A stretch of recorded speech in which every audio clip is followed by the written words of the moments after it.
오늘 함께 나눌 하나님 말씀은 느헤미야 3장 1절에서 32절로 비전을 위한 헌신, 그 다음은 이라는 제목으로 허락된 은혜의 말씀을 나누도록 하겠습니다. 은혜와 성령이 함께하는 은성의 영가족 여러분, 혹시 황제 펭귄을 아시나요? 네, 우리 그림을 한번 보여주세요. 황제 펭귄은요, 이렇게 생겼습니다. 황제 펭귄에 대해서 잠깐 말씀을 드리면, 이 황제 펭귄은 특이하게도 이 남극에서 겨울이 오면요, 이 영하 50도까지 떨어지는 이 남극에서 가장 혹한이 있는 지역으로 옮겨갑니다. 자, 이상하지 않아요? 따뜻한 데로 가야 될 것 같은데 오히려 더 춥고 매서운 데로 이동합니다. 그 이유가 뭘까요? 아니에요. 새끼를 낳기 위함이에요. 새끼를 낳아야 되는데 자기들을 공격할 수 있는 이 여지들이 가장 극소로 있을 가장 추운 장소로 이동합니다. 대략 20일 정도를 뒤뚱뒤뚱거리면서 이동을 합니다. 그 거리가 약 100km 정도 된다고 합니다. 엄청난 거리죠.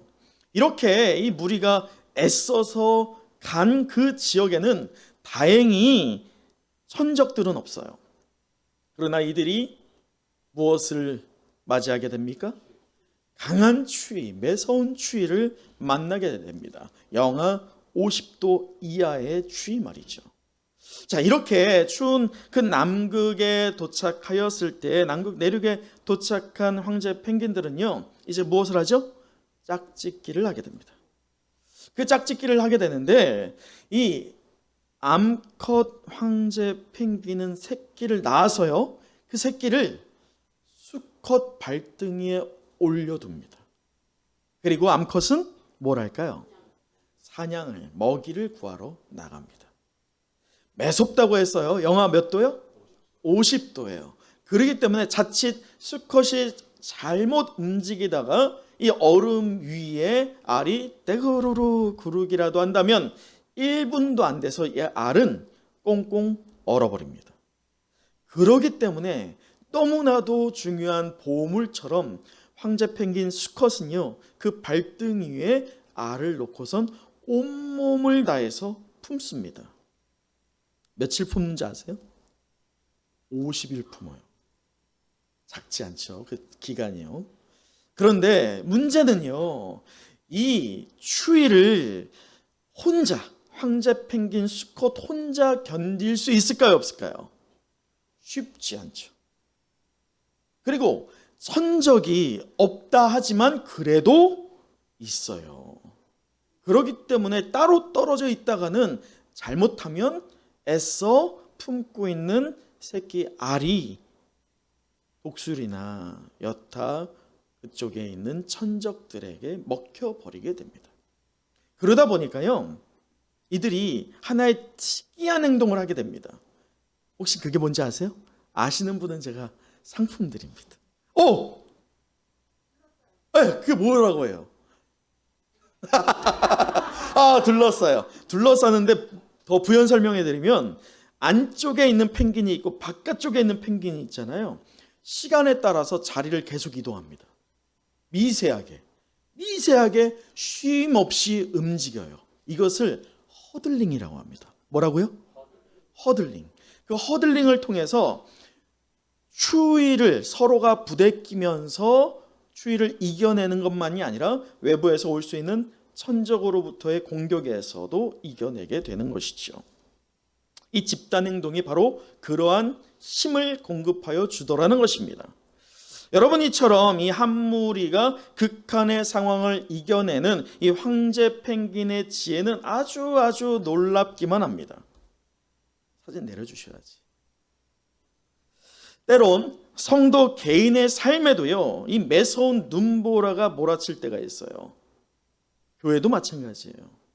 저는 우리 공동체 또 여러분 개개인에게 이 매서운 눈보라가 가장 극한의 상황이지 않을까, 바로 지금이 말이죠.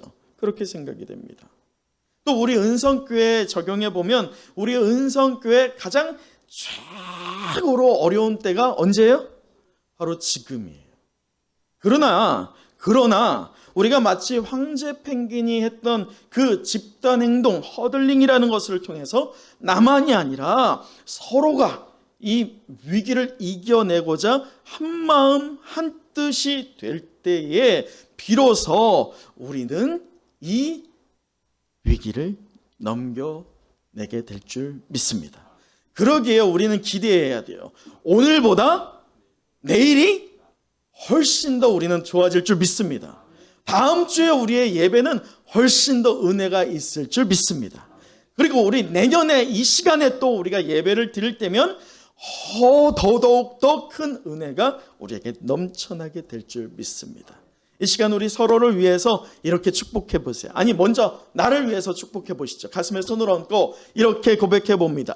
하나님, 오늘의 나보다 내일의 내가 기대가 됩니다. 또 상대를 가리키면서 당신의 오늘보다 당신의 내일이 더 기대가 됩니다. 우리 하나님을 향하여서 또 이렇게 손을 펼치고 고백합니다. 하나님, 우리 교회 오늘보다 우리 교회 내일이 더욱더 기대가 됩니다. 할렐루야, 아멘. 여러분 입술의 고백은 무엇이 있어요? 권세와 능력이 있습니다. 이렇게 우리가 고백할 때 우리의 오늘보다 내일이 훨씬 더 하나님의 강력한 은혜가 있을 줄 믿습니다. 그러나 혼자는 힘들어요. 두 겹줄은 끊어질 수 있어요. 혼자는 넘어질 수 있습니다. 그러나 세 겹줄은 능히 끊어지지 않아요. 이길 수 있어요. 협력할 때에, 우리가 합력할 때에 비로소 이 위기는 기회가 될 것을 믿습니다. 여러분, 오늘 본문 3장을 보면 우리가 다 읽진 않았어요. 다 읽지 않은 이유가 있어요. 왜냐하면 어려운 이름들이 많이 나와요. 우리 비록 오늘 1절에서 5절 그리고 32절밖에 읽진 않았지만 계속 읽다 보면 여러분 다만 우리 아까 4절을 읽을 때도 버벅이는 게 있었어요. 왜냐하면 입에 붙지 않는 이름이 있기 때문입니다. 그런데 오늘 좀 말씀을 보면 좀 특이한 게 있어요. 뭐냐면 그것은 예루살렘 성벽 재건 공사의 이제 시작점을 우리가 다루게 됩니다. 여러분 기억하시지요? 지난주에 이 느헤미야가 뭐라고 외쳤습니까? 자, 예루살렘 성벽을 재건하자. 여러분 17절 보세요. 17절에 자, 예루살렘 성을 건축하여 다시 무엇을 당하지 말자? 수치를 당하지 말자라고 하면서 하나님의 선하신 손이 얼마나 역사가 있는지, 또 아닥사스다의 왕을 어떻게 움직였는지 느헤미야가 증거로 보였을 때에 이것을 증거로 받아들인 이스라엘 백성들이 어떻게 했던가. 18절을 보면 그들의 말이 일어나 무엇하자? 건축하자 하고 모두 힘을 내어 무엇을 했어요? 이 선한 일을 하자라고 그렇게 운동이 일어났어요. 자, 그렇다면 2장에 그렇게 끝났다면 이제 3장에 무엇이 기록되어야지 맞습니까? 흐름상 어떻게 건축이 되어 갔는지 그 과정을 밝히는 게 더 합당할 것 같아요.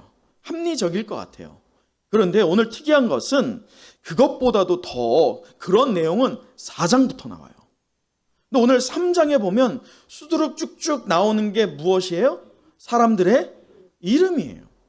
이 헌신한 성벽 재건에 헌신하였던, 동참하였던 그 명단이 쭉 나온다는 거예요.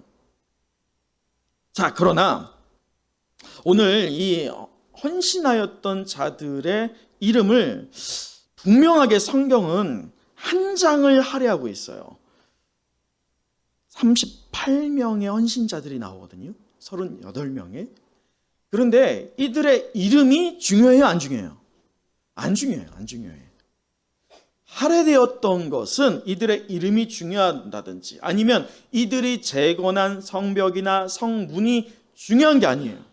이들이 왜 이 일을 하였던가, 어떤 마음으로 헌신하였던가, 그것에 우리를 주목하게 하기 때문에 오늘 3장에 그들의 이름의 명단이나 그리고 이들이 중축하였던, 재건하였던 그 지역에 의미가 있는 거예요. 자, 그러면서 오늘 저는 이 말씀을 통해서 여러분들과 그 몇 가지 특징을 먼저 찾아보길 원하는데, 그 전에 먼저 우리 1절을 다시 한번 읽어보도록 할까요? 자, 1절이에요. 시작. 그때 대제사장 엘리야십이 그의 형제 제사장들과 함께 일어나 양문을 건축하여 성별하고 문짝을 달고 또 성벽을 건축하여 한메아 망대에서부터 하나넬 망대까지 성별하였고. 자, 먼저 어려운 단어들이 나오는데 우리 한번 다시 그림을 보여주세요. 자, 그림을 보시면 이 성전, 예루살렘 성전이 저 노란색의 표시가 됩니다. 은호 형제는 마우스로 표시를 해주세요. 은호 형제가 저렇게 표현하고 있는 저 노란색, 저기가 원래 예루살렘 성전이에요. 근데 예루살렘 성전이 길다랗게 있습니다. 길다랗게. 전체를 채우고 있지 않아요. 저 노란색을 중심으로 기다랗게 위치하여 있는데, 예루살렘 성전을 중심으로 지금 성벽이 쌓여지고 있어요. 참고로 예수님 때에 회복되었던, 다시금 건축되었던 성벽과 성전은 다릅니다. 이것과 달라요. 느헤미야 때 이렇게 회복이 됐다는 것을 말합니다. 자, 그런데 우리가 빠르게 한번 이 그림을 보면서 보면 저 맨 위쪽에 주황색 보이시죠? 거기에 보면 두 개의 망대입니다. 저 주황색은 망대를 표시하는데, 그 망대가 뭐냐? 1절에서 보는 것처럼 한매와 망대와 하나넬 망대예요. 그 망대의 이유가 뭐예요? 망대의 목적이? 망대는 파수꾼을 세워서 적이 오는지를 살피는 것입니다. 자, 여러분 한번 빠르게 저 그림을 보세요. 저 주황색의 망대가 몇 개가 돼요? 옆에도 또 있어요. 그런데 지금 한쪽에 그것도 딱 붙어서 한메와와 하나의 망대가 붙어 있어요. 자, 그리고 그렇게 망대 지금 여러분이 보고 있는 오른쪽 거기에 이렇게 통로가 있죠. 통로 뻥 뚫려 있죠. 거기에 양문이에요. 그 양문에서 표시를 이제 해주고 있죠. 그 양문에서 1절부터 재건이 시작이 됩니다. 그러면서 반시계 방향으로 쭉 돌아가게 되는데, 빠르게 보면 1절에서 5절은 이 북쪽 성벽을 재건하는 기록이 되어 있어요. 그래서 1절에 양문에서 시작해서 3절에 어문, 이렇게 그렇죠. 아우 센스 있어. 좋아요. 5절에는 옛문, 그리고 6절에서 13절은 서쪽 성벽을 재건합니다. 그래서 13절에는 골짜기 문을, 그리고 14절과 15절은 남쪽 성벽을 재건하는데, 14절은 분문, 그리고 15절은 샘문, 그리고 16절에서 32절까지는 동쪽을 재건합니다. 그래서 26절에는 수문, 28절에는 마문, 그리고 29절은 동문, 그리고 31절에 모퉁이 성루와, 그리고 마지막 32절에 양문을 끝으로 한 바퀴가 쭉 둘러집니다. 자, 140년 만에, 곧 1차 귀환이었던 스룹바벨 이후에 140년 만에 성벽이 재건되고 있습니다. 그럴 때 오늘 저는 이 시간에 여러분과 방금 우리가 살펴보았던 그 그림을 통해서 이 성벽의 위치와 또 어떤 이들이 그 성벽을 재건했는지 보지 않을 예정입니다. 왜냐? 오늘 본문의 내용에서 강조하고 있는 것, 또 우리에게 보기를 원하는 것은 그들의 이름도 아니고 그들이 재건한 위치도 아닙니다. 오늘 말씀에서 우리에게 도전을 주고 있는 것은 이렇게 헌신하고 있는 자들이 보여주고 있는 독특한, 그들이 보여지는 특성들이 있다는 거예요. 그 헌신하고 있는 무리 가운데서 말이죠. 우리는 그들이 보여주고 있는 이 몇 가지 특징을 말씀에서 찾아보면서 오늘 우리 개인과 우리 가정과 또 우리 교회에 적용해 보는 시간을 갖고자 합니다. 여러분, 다시 한번 우리 말씀의 1절을 한번 읽어보도록 할까요? 1절이에요. 시작. 그때 대제사장 엘리야십이 그의 형제 제사장들과 함께 일어나 양문을 건축하여 성별하고 문짝을 달고 또 성벽을 건축하여 한메아 망대에서부터 하나넬 망대까지 성별하였고. 여러분 1절을 보세요. 1절에 지금 누가 먼저 등장합니까? 대제사장이에요. 대제사장. 그 대제사장이 그의 형제 제사장들과 일어나 무엇을 재건하고 있어요? 양문을 재건합니다. 여러분, 여기에서 우리가 첫 번째로 볼 수 있는, 찾을 수 있는 특이점은요, 우리 화면을 띄워주세요. 같이 한번 읽어보도록 하죠. 자, 첫 번째 특징 같이 읽겠습니다. 시작. 맡은 일에 솔선수범을 보였습니다. 한 번 더요. 시작. 맡은 일에 솔선수범을 보였습니다. 여러분, 우리 그림을 다시 한번 보여주세요. 그림을 보면 이 양문과 한메아 망대 그리고 하나네 망대라고 했던 이 자리가요, 지금 어느 쪽이에요? 북쪽이에요. 그러면 예루살렘 성전을 중심으로 북쪽이라고 한다면 어디와 가깝겠습니까? 사마리아와 가까워요. 사마리아와 가깝다는 것은 우리가 이전에 2장에서 보았던 산발랏, 도비아, 게셈이 반해와 반대를 하기 위해서 준비하고 있는 지역과 어때요? 가까워요. 어찌 보면 큰 위협이 도사리고 있는 지역입니다. 그렇기 때문에 누구나 쉽게 그곳에 자원하기는 어려운 상황이었어요. 그런데 오늘 이 대제사장을 보자면 엘리야십이 누구냐? 이 엘리야십은요, 1차 포로 기한 당시에 수룹바벨의 인도하에 기한이 이루어지는데 그 수룹바벨과 함께 동행했던 대제사장이 있었으니 그의 이름이 바로 예수아입니다. 예수아. 그의 손자가 오늘 누구예요? 엘리야십이에요. 여러분, 우리는 이 성경을 통해서 알지만 왕의 시대 때는 가장 지위가 높고 권세가 있는 자가 누구예요? 왕입니다. 그러나 왕의 시대가 아닐 때는 누가 가장 그 최고의 위치에 있습니까? 대제사장이에요. 지위와 배경과 그가 가지고 있을 수 있었던 권한의 최고 정점에 있던 엘리야십입니다. 그가 한 발짝 뒤로 빠지면서 느헤미야보다도 더 위에서 군림할 수도 있었어요. 그런데 그 엘리야십이 대제사장이 먼저 나서니 그의 형제 누구들이 나서고 있어요? 나머지 제사장들이 함께 나서고 있어요. 여러분, 여기서 아주 특이점이 뭐냐? 제사장의 주요 핵심 과제, 핵심 사역이 무엇입니까? 제사예요. 그러면 제사장은 무엇을 해야 됩니까? 제사를 드려야 돼요. 근데 지금 제사장들이 무엇에 동참하고 있어요? 성벽 재건에 동참하고 있어요. 여러분, 여기에서 이 엘리야십을 통해서 우리가 크게 도전받을 수 있는 것은 무엇이냐? 엘리야십이 자기에게 허락되어 있는 이 직분이, 그 직분이 자기를, 이 고귀한 자기의 직분을 통해서 자기를 높이는 것이 아니라 하나님이 내게 이 직분을 주신 것은 곧 하나님께서 내게 허락하신 것이자 무엇을 위해서? 누구를 위해서? 하나님의 나라를 위해서 나를 세우신 것이구나를 깨달은 거예요. 곧 하나님의 나라가 없으면 곧 누구도 없다? 나도 없다. 이것을 누가 깨달았다고요? 엘리야십이 깨달았어요. 대제사장이 말이죠. 그래서 솔선수범하여서 그가 가장 위협이 있고 두려워 아무도 안 갈 수 있는 그 지역에 자청하여서 갔다는 것입니다. 여러분, 또 특이점이 있어요. 자, 8절을 한번 같이 읽어보도록 할까요? 오늘 본문의 8절입니다. 자, 시작. 그 다음은 금장색 할리아의 아들 우시엘 등이 중수하였고 그 다음은 형품 장사 하나냐 등이 중수하되 그들이 예루살렘의 넓은 성벽까지 하였고. 자, 예루살렘의 무엇?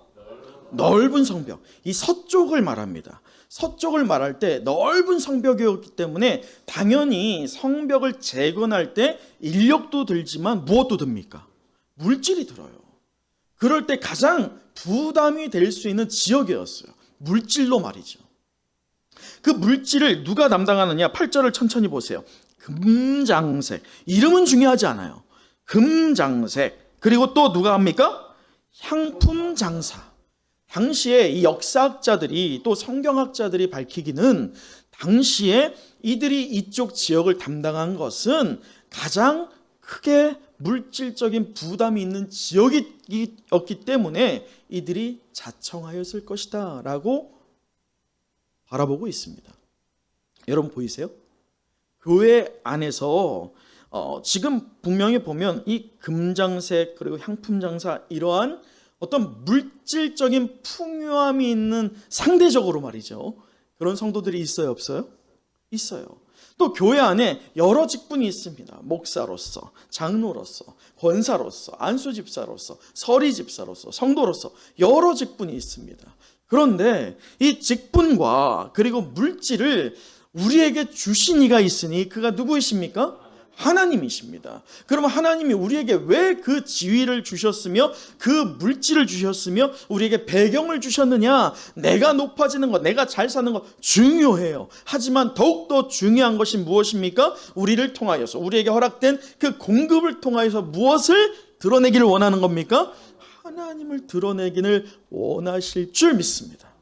그러기에 우리가 솔선수범하여서 우리에게 허락된 직분과 지위와 명성과 더 나아가서 우리에게 주어진 그 물질과 배경들을 통하여서 우리가 합심하여 솔선수범하여 공동체를 이뤄갈 때 마땅히 건강한 믿음의 공동체로 회복이 될 것을 믿습니다. 여러분, 둘째가 있어요. 우리 사진을 또 보도록 하죠. 자, 둘째가 무엇이냐? 함께 읽어보도록 합니다. 둘째 특징, 시작. 맡은 일에 합력하여 힘써 행했습니다. 다시 한번 시작. 맡은 일에 합력하여 힘써 행했습니다. 여러분, 물가에서 고무보트를 타셔보신 적이 있으세요? 제가 중학교 때 처음으로 고무보트를 타는데 중학교 때 친구들과 캠핑을 갔거든요. 그런데 고무보트를 처음 타는데 친구하고 둘이 탔어요. 그래서 노를 하나씩 잡은 거예요. 2개니까 하나씩 잡았는데 문제는 처음 타니까 노를 젓는데 어떻게 져요? 자기들 멋대로 젓는 거야. 얘는 얘대로, 나는 나대로 젓는 거예요. 그러다 보니까 배가 어떻게 갈까요? 뱅글뱅글 돕니다. 뱅글뱅글. 왜 그러느냐? 힘의 균형이 깨진 거예요. 합력함이 없었던 거예요. 합력할 때 제가 나중에 이제 크고 나서 그걸 깨닫고 나서요, 우리 아이들과 바다에 가면 이제 보트를 타고 같이 놀거든요. 아이들이 노를 젓겠어요? 누가 젓어요? 제가 져요. 쭉쭉 나갑니다. 혼자. 그러면서 재밌게 저 혼자 놀거든요. 사실 아이들과는 별개로. 이게 균형을 맞추어서 양쪽에 똑같은 힘을 주어서 앞으로 나가기 위해서 노를 저으면요, 빠르게 앞으로 나갈 수 있어요. 마찬가지 우리가 한 배에 탄 공동체입니다. 그럴 때 누군가 어떤 좀 특성이 있거나 또는 열심히 있는 몇몇 사람이 나선다고 해서요, 교회가 앞으로 쭉쭉 나가느냐? 전 그런 교회 본 적이 없어요. 서로 힘의 균형을 맞춰서 합력할 때 비로소 교회는 앞으로 멋지게 나가게 될 줄 믿습니다. 여러분, 사진을 또 한번 보시면요, 이 사진은요, 느헤미야가 실제로 건축하였던 그 성벽의 일부분입니다. 여러분, 저기 옆에 사람 보세요. 예, 여자 한 분이 서 있죠. 저 여자분을 기준으로 저 성벽을 가늠해 보면 오늘날의 기준으로 보아도 저 성벽을 짓기에 많은 노동력이 들어갔다는 것을 우리는 유추해 볼 수가 있습니다. 여러분, 그런데 이 느헤미야가 이런 많은 노동력을 집결할 때 굉장히 지혜롭고 효율적으로 했다는 거예요. 왜냐? 여러분 보세요. 너는 저쪽 지역에 가서 해라. 너는 저 멀리 가서 해. 이러면 관리가 돼야 안 돼요? 그리고 책임감이 어떨 것 같아요? 떨어지죠. 여러분, 우리 구역도 마찬가지예요. 구역이 묶여질 때 기본은 지역입니다. 왜냐하면 그 지역을 구역장님에게 맡기면서 어떻게 하는 거예요? 이 지역은 당신이 하십시오 라고 하는 거예요. 이 구역은 이 지역에서 모이는 겁니다. 이렇게 말하는 거예요. 자, 여러분 보세요. 느헤미야가 우리가 다 읽진 않았지만 다 읽어보세요. 꼭 다 읽어보시면 그 지역에 곧 소위 자기 문 앞에 네가 재건해 라고 명령한 거예요. 그러면 여러분, 아까 우리가 그림을 보아서 알지만 그 성벽을 지을 때 내가 허투루 지으면 결국 누가 피해를 봅니까? 내가 피해를 봐요. 내가 피해를 볼 수 있으니까 그 성벽을 허투루 짓겠어요? 내 집 문 앞인데? 아니겠죠. 제대로 짓겠죠. 열심을 다했다는 거예요. 그런데 오늘 3장의 전체 흐름을 보았을 때 이 두 번째 협력하여서 힘써행했다라고 하는 특이점이 있는데 그 특이점이 굉장히 크게 보이는 게 바로 이 11절입니다.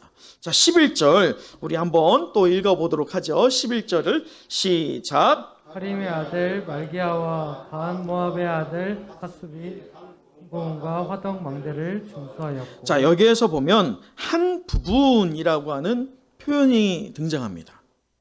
이전에 다른 것을 보면 맡은 부분이라고만 나와요. 한 부분이라고 안 나오고 부분이라고만 나옵니다.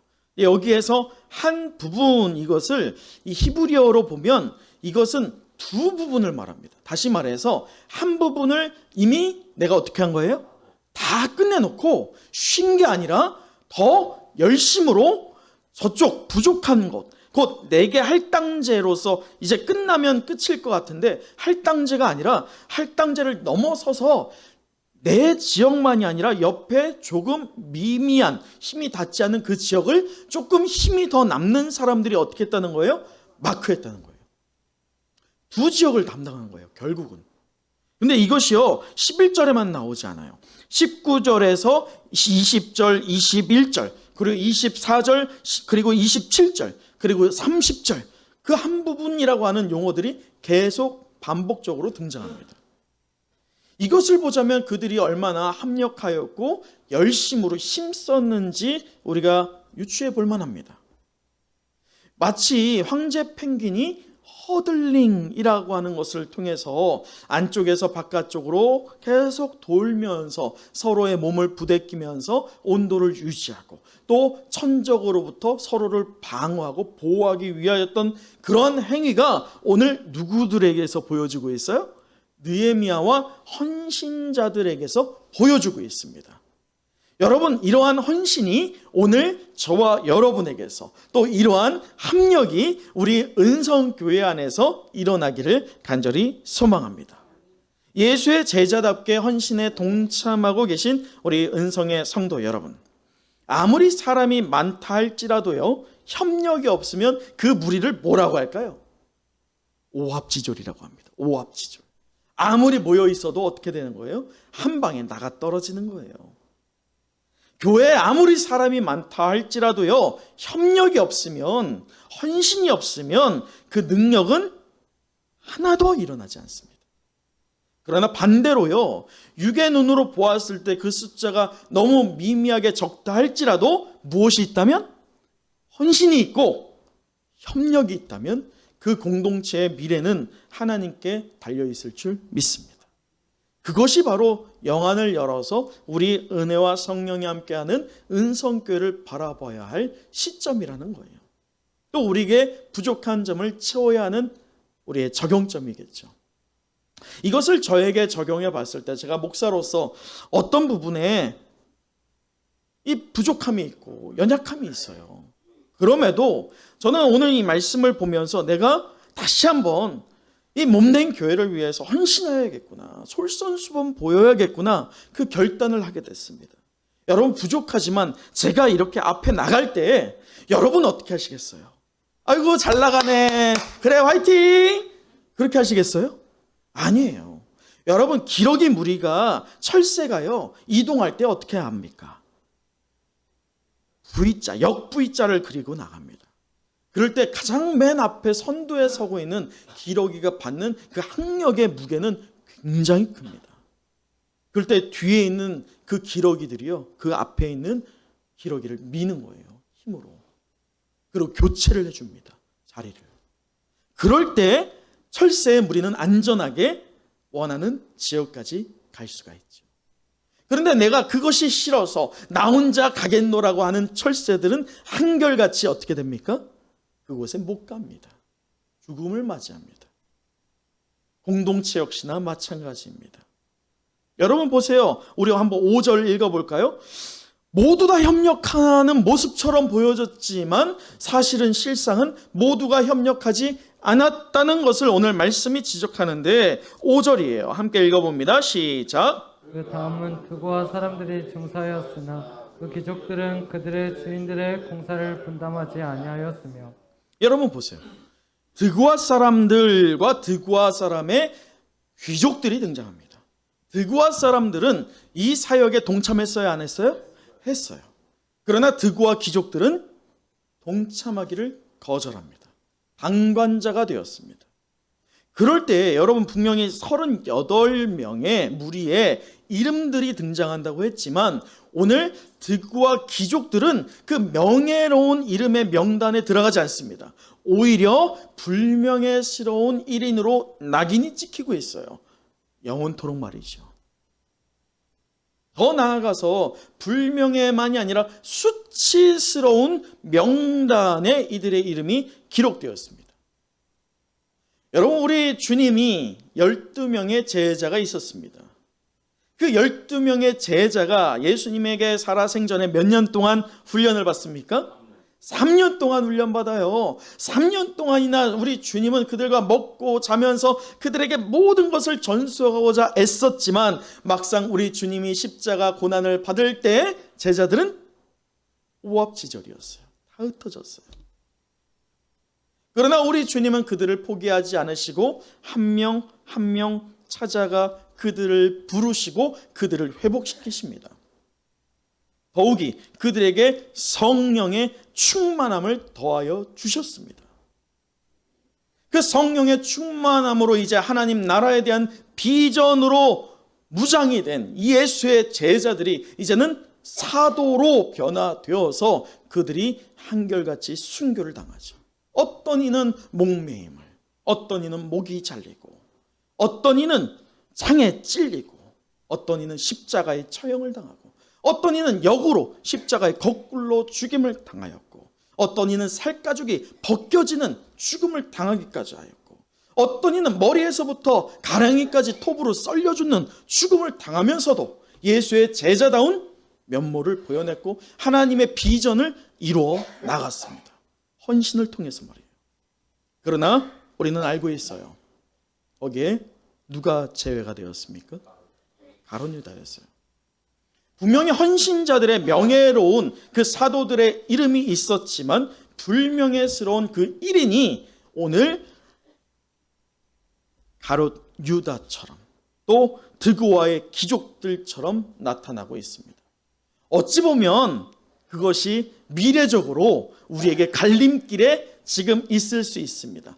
여러분이 명예로운 이름을 기록할 것인가? 불명예스러운 이름에 여러분이 기록될 것인가? 지금은 선택의 기로에 놓여 있음을 잊지 말기를 바랍니다. 여러분, 말씀을 마치겠습니다. 오늘 우리는 예루살렘 성벽 재건의 공사에 이 헌신자들이 보여준 대표적인 그 두 가지 특징을 하나씩 살펴보면서 우리에게 무엇을 적용할지를 도전하며 비전을 위한 헌신, 그 다음은 이라는 제목으로 은혜의 말씀을 나눴습니다. 우리 마지막으로 32절 함께 읽어보도록 하죠. 32절입니다. 시작. 성 모퉁이 성루에서 양문까지는 금장색과 상인들이 증서하였느니라. 여러분, 지금 1절에서 양문에서 시작되었던 그 사역이 어디에서 종결을 맺습니까? 양문에서 종결을 맺습니다. 여러분, 궁금하지 않으세요? 왜 하필이면 양문일까요? 다른 곳에서 시작해도 되잖아요. 왜 하필이면 양문에서 시작해서 양문에서 사역을 마칠까요? 양문은 영어로 표현하면 sheep gate, sheep door라고 쓰여집니다. 곧 양이 통과하는 곳이에요. 양은 다만 양만을 얘기하는 게 아닙니다. 이곳은 앞서 우리 다시 한번 사진 보여주시겠어요? 예루살렘 성벽의 사진.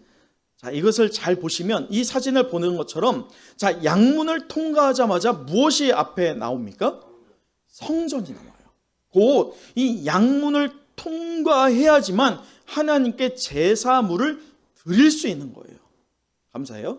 자, 그럴 때 이 양문이라는 것을 시작하여서 양문으로 끝내고 있는 것은 느헤미야는 꿰뚫고 있는 거예요. 영적인 시각으로 말이죠. 이 양문이 시작이고 양문에서 끝내야 돼. 곧 양문이 중심이야. 곧 이 양문이 무엇이기 때문에? 하나님을 예배하는 시작점이기 때문에. 곧 이 느헤미야는 분명히 꿰뚫어왔어요. 성벽이 무너진 게 문제가 아니라 무엇이 무너진 게 문제다? 예배가 무너진 게 문제야. 그렇기 때문에 성벽은 그냥 어떤 이미지로서 이 성벽이고, 진짜는 우리의 무너진 무엇을 재건하자? 예배를 재건하자. 이 분명한 의도성이 있었다는 것입니다. 여러분은 어떠신가요? 예배에 실패한 공동체는요, 결국 그 끝은 황폐해집니다. 비극입니다. 흩어집니다. 예배에 실패한 성도 역시나 그 끝은요, 말씀에서 주님이 표현한 것처럼 슬피 이를 갈며 우는 후회만 남을 뿐입니다. 근데 이것을 반대로 적용하길 바랍니다. 예배에 성공한 공동체는 영적인 승리가 보장될 줄 믿습니다. 하나님의 축복이 가득한 공동체가 될 것을 소망합니다. 또한 예배에 성공한 성도는 저 세상이 줄 수 없는 평강과 은혜가 가득하게 될 것을 믿습니다. 여러분, 무엇을 택하시겠어요? 잊지 마세요. 저와 여러분은 한 분 되시는 하나님을 믿고 예배하는 예배 공동체입니다. 우리의 다름 속에서 그리스도의 한 몸을 이루는 위대한 비전을 위한 헌신에 부름받은 백성으로서의 자긍심과 자부심이 회복되기를 간절히 소망합니다. 우리에게 주어진 직분과 물질, 또 은사와 봉사와 헌신을 통해서 은혜와 성령이 함께하는 우리 은성교회의 예배와 관계가 오늘보다 내일이 더욱더 은혜스럽고 충만하기를 간절히 사모합니다. 여러분, 오늘 말씀의 제목처럼 그 다음은, 오늘 말씀의 1절부터 32절까지 보면 그 다음은이 계속됩니다. 여러분, 32절 그 다음은 누가 되어야 할까요? 바로 우리가 되어야 합니다. 또 그 다음의 역사가 오늘 우리가 결단하게 될, 작성하게 될 우리들이 사모하는 그 영혼들, VIP들에게 전해지기를 간절히 사모합니다. 기도하겠습니다.